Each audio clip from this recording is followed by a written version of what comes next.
कोई ऐसा व्यक्ति जिस पर तुमने कभी संदेह तक नहीं किया, वो आपके भाई को आपके ही खिलाफ भड़काने लगे।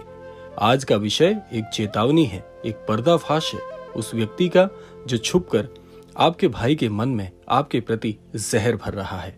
और अगर अब भी सावधान आप नहीं हुए तो परिवार का ये मजबूत पेड़ जड़ों से उखड़ सकता है। तो इसीलिए आप तक भी अगर आज का ये क्रमांक पहुंचा है तो ये क्रमांक बहुत ही फलदायी होने वाला है, क्योंकि आज आप जान पाने में सक्षम होंगे कि कौन है जो आपके घर पर, आपके रिश्तों पर सेंध लगा रहा है। तो इसीलिए क्रमांक को पूरा अवश्य सुनिएगा ताकि संपूर्ण जानकारी से आप अवगत हो पाएं। तो आइए बढ़ते हैं आज के इस दिव्य क्रमांक की ओर। महाराज जी कहते हैं, भाई से बड़ा कोई धन नहीं और संदेह से बड़ा कोई शत्रु नहीं। इस वीडियो में हम बाबा के ही शब्दों के प्रकाश में समझेंगे कि उस विषैले व्यक्ति को कैसे पहचाना जाए और कैसे अपने भाई को फिर से प्रेम के मार्ग पर लाया जाए। इसीलिए सबसे ज्यादा जरूरी यहाँ पर यह हो जाता है कि आखिर कौन है वो व्यक्ति जो अपने ही भाई से आपको अलग करना चाहता है। वो कोई बाहर वाला नहीं है, अक्सर वो तुम्हारे ही आसपास रहता है। वो कोई पड़ोसी, रिश्तेदार या कभी कभी हमारा दोस्त कहलाने वाला भी होता है। इसीलिए आप जान पाने में पूरी तरह से सक्षम होंगे कि वो व्यक्ति कैसे आपके बीच में रहकर ही आपके घर को पूरी तरह से बर्बाद करना चाहता है। आइए जानते हैं सबसे पहले वो संकेत जो ये बताते हैं कि वो कौन हो सकता है। सबसे पहला, वो हमेशा आपके भाई को आपसे अलग करके ही बातें करता है और उसे बहलाने का प्रयास करता है। आपके बारे में गलत कहानियां बताता है। वो आपसे जलता है। आपका भाई आपका शुभचिंतक है, लेकिन वो ये बताता है कि आपका भाई आपका शुभचिंतक नहीं है, बल्कि वो तो आपसे किसी स्वार्थ से जुड़ा हुआ है। ऐसी झूठी बातों का फैलाव वो कर रहा है। वो आपके और आपके भाई के बीच में तुलना करता है, जैसे कि देख वो कितना आगे निकल गया, तू पीछे है, जैसे बातों को कहकर आप दोनों के रिश्तों में खटास या जलन पैदा करने का काम कर रहा है। वो छोटे छोटे मतभेदों को बड़ा बता रहा है। वो प्रेम की प्रतिस्पर्धा को स्वार्थ में परिवर्तित कर देने का प्रयास कर रहा है। आइए जानते हैं ऐसे में महाराज जी की कौन सी शिक्षा से आप इस प्रकार की परेशानी से बाहर निकल सकते हैं। महाराज जी कहते हैं, जहां पर प्रेम है वहां संदेह नहीं होता, और जहां संदेह है वहां विनाश निश्चित होता है।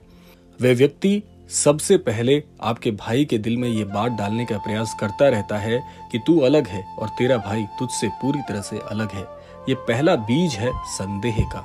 वो दिन ब दिन भावनाएं बदलने का प्रयास कर रहा है। घर की हर बात का गलत अर्थ समझाता है। वो आपके पैसे रोकता है। वो आपके बच्चों से जलता है। उसने ऐसा कहकर आपके जीवन में और आपके भाई और आपके रिश्ते में जहर घोलने का प्रयास किया है। इस प्रकार के वाक्यों से वो दिन प्रतिदिन आपके इस प्रेममयी रिश्ते को पूरी तरह से खटास में डालने का प्रयास कर रहा है। महाराज जी कहते हैं, जो व्यक्ति दो लोगों के बीच संदेह बोता है वो स्वयं अशांत जीवन जीता है और अंत में दुख में डूब जाता है। उस व्यक्ति का उद्देश्य क्या होगा? सबसे पहले वो आपके परिवार पर प्रहार करना चाहता है। वो केंद्र में आने का प्रयास करता है। संपत्ति, संबंध, सम्मान पर नियंत्रण पा सके, वो ऐसे प्रयास कर रहा है। वो कभी सामने नहीं आता। प्रत्यक्ष रूप से हमेशा छिपकर इस प्रकार के गलत मार्ग का प्रयोग कर रहा है। छाया की तरह वो चलता है। उसे पहचानना आसान नहीं पर असंभव भी नहीं। आइए जानते हैं महाराज जी के मार्गदर्शन से कैसे इस समस्या का समाधान निकलेगा। यहाँ पर प्रश्न है कि क्या किया जाए। ये सारी चीजें अगर आपके साथ हो रही हैं, क्या भाई को दोष देना सही है? नहीं, बाबा के अनुसार भाई दोषी नहीं, भ्रमित है। दोषी वह है जिसने ये भ्रम फैलाया है।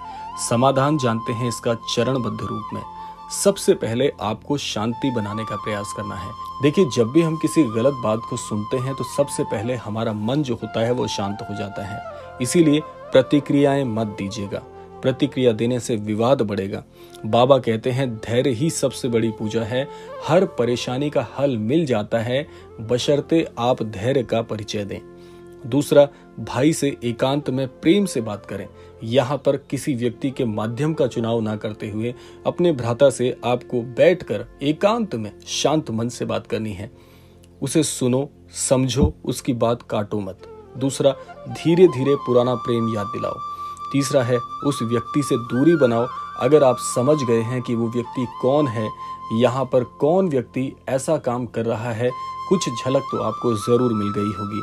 तो इसीलिए ऐसे व्यक्ति से आप बहस ना करें, ना ही उससे किसी प्रकार का झगड़ा मोल लें, उसे केवल पहचाने और अप्रासंगिक बना दीजिए। चौथा है, हनुमान चालीसा का पाठ करें। बाबा कहते हैं हनुमान जी ही रक्षा करेंगे। जब किसी परेशानी का कोई भी हल नजर ना आए, जब ये समझ में ना आए कि किस मार्ग पर चलना चाहिए, ऐसे में ईश्वर की स्तुति का सहारा लेना चाहिए। और सबसे अच्छी स्तुति महाराज जी कहते हैं श्री हनुमान चालीसा है। इसका पाठ करने से ही आपकी दिव्यता बढ़ने लगती है, आपको मार्गदर्शन की प्राप्ति होने लगती है और ईश्वर का सानिध्य मिलता है। जब अपनों का मन डोल जाए, ऐसे समय में आपको ईश्वर की शरण में जाना चाहिए। अगला है, माँ बाप या बुजुर्गों का सहारा लें। कभी कभी बुजुर्गों की कई बात हमारे जीवन को सही मार्ग पर लाने के लिए सक्षम होती है। इसीलिए अपने माता पिता और वयोवृद्ध जनों की राय जरूर लें, सत्य की अनुभूति आपको जरूर होगी। अगला है, नियमित रूप से प्रभु श्री राम जी के नाम का जाप करें। इससे मन शांत रहेगा और मन शांत जब हो जाएगा तो निर्णय गलत नहीं होंगे, प्रेम में डटे रहेंगे, द्वेष से बचे रहेंगे। अब आइए जानते हैं इसका क्या आध्यात्मिक परिप्रेक्ष्य होना चाहिए, यानी कि अगर आप महाराज जी से जुड़े हुए हैं तो ऐसी परेशानियों से कैसे निपटा जाए। बाबा नीम करौरी हमेशा कहते थे, परिवार ईश्वर का प्रथम मंदिर है, इस मंदिर में दरार ना आने देना। भाई भाई का रिश्ता केवल खून का नहीं, आत्मा का भी है। अगर कोई बाहर से आकर इस मंदिर में किसी प्रकार की अग्नि लगाना चाहता है तो हमें चुप नहीं रहना है, हमें इसका भागीदार नहीं बनना है। हमें अपनी सूझबूझ, अपने आध्यात्मिक ज्ञान और अपने गुरुजनों का सहारा लेकर इस परेशानी से निजात पानी है। पर अगर हम प्रेम से, क्षमा से, धैर्य से, सत्य से उस अग्नि को बुझा दें तो वही मंदिर और अधिक पावन हो जाएगा और इस परीक्षा की घड़ी से हम शीघ्रता से बाहर निकल पाएंगे। बाबा जी की एक सीख यहाँ पर याद आती है। महाराज जी कहते हैं, यदि आपका भ्राता आपसे रुष्ट हो जाता है तो आप ही पहला कदम बढ़ाएं, क्योंकि पहला कदम हमेशा सच्चे प्रेम की ओर अग्रसर करता है और ये सच्चे प्रेम को दर्शाता है। क्योंकि हमारा मन इस असमंजस में पड़ जाता है कि जब दो लोगों के बीच में मनमुटाव होता है तो पहल कौन करे, उस संबंध को बचाने के लिए पहला कदम कौन उठाए। इस प्रकार की असमंजस का सामना ना करते हुए पहल स्वयं ही करनी चाहिए। अब जानते हैं महाराज जी आज के इस क्रमांक के माध्यम से क्या समझाना चाहते हैं। आज ये जान लेना जरूरी है कि हर परिवार में ऐसे छिपे हुए दुश्मन हो सकते हैं जो बाहर से मुस्कुराते हैं और भीतर से विष फैलाते हैं। परंतु अगर आप नीम करौरी बाबा के मार्ग पर चल पड़े हैं तो कोई भी शक्ति आपका परिवार नहीं तोड़ सकती। अपने भाई को समझें, अपने हृदय को निर्मल रखें और उस व्यक्ति से दूरी बना लें, पर द्वेष भी मत रखें, क्योंकि बाबा कहते हैं बदला नहीं, बदलाव ही सच्ची विजय होता है। तो ये था आज का अद्भुत क्रमांक। आशा करते हैं ये क्रमांक आप सबके लिए फलदायी हो। अगर ये वीडियो आपके जीवन के किसी छुपे हुए सत्य को उजागर कर पाने में सक्षम हुआ है, अगर आपको लगता है कि भाई से दूरियां बढ़ रही हैं, तो ये केवल संदेश नहीं, ये संदेश है आपको बदलने के लिए, जीने के लिए। इसीलिए इस क्रमांक को ज्यादा से ज्यादा दूसरों तक जरूर पहुंचाए। हो सकता है इस क्रमांक के माध्यम से कई घर में भाई भाई का रिश्ता टूटने से बच सके। आशा करते हैं क्रमांक आप सबके लिए फलदायी हो। इसी कामना के साथ समय आता है विदा लेने का, और विदा लेने से पूर्व समय है रोजाना की प्रार्थना का। यही प्रार्थना करना चाहूंगा कि श्री महाराज जी सभी को सन्मति और सद्बुद्धि की प्राप्ति कराएं और इस संपूर्ण सृष्टि का, इस संपूर्ण लोक का कल्याण हो। इसी कामना के साथ विदा लेते हैं। मिलते हैं अगले क्रमांक में। तब तक के लिए जय श्री राम, जय गुरुदेव, जय उत्तराखंड।